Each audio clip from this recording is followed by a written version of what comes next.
Husband thinks my need for verbal affirmation is self-serving and greedy, feeling extremely invalidated. Is this a battle worth fighting? I am married to my husband, and we have known each other for 10 years. From the start, we had communication issues, especially since I feel loved when my partner tells me I am beautiful or randomly says, I love you.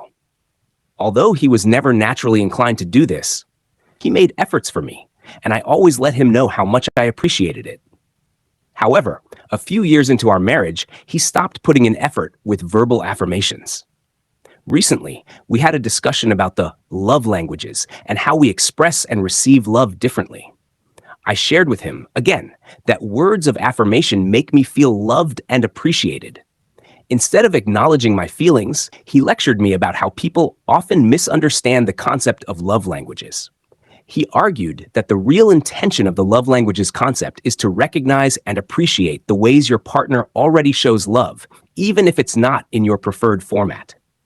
He accused me of being butthurt because he wasn't doing it my way. He told me to manage my expectations and stop getting upset because he doesn't give me the verbal praise I crave.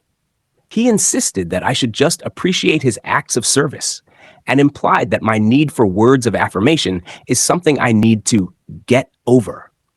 His response left me feeling belittled and dismissed. It seemed like he was telling me my feelings and needs were invalid and that I was being unreasonable.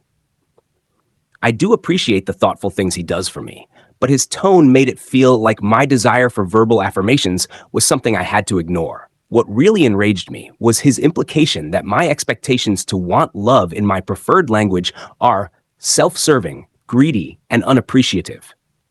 When I showed him a Reddit post about this, he said I was patting myself on the back. How do I address this with him without escalating into an argument? Has anyone else dealt with similar issues in their relationship? How do I get through to him when he and I fundamentally disagree? We even tried couples counseling, but we didn't get very far. He has his way of thinking, and I have mine. Should I keep pushing for what I need or let it go? As I sit here, pondering whether to let this go or fight for what I believe is crucial for our relationship, I can't help but wonder if there's a resolution we haven't yet discovered. And if not, what does that mean for us?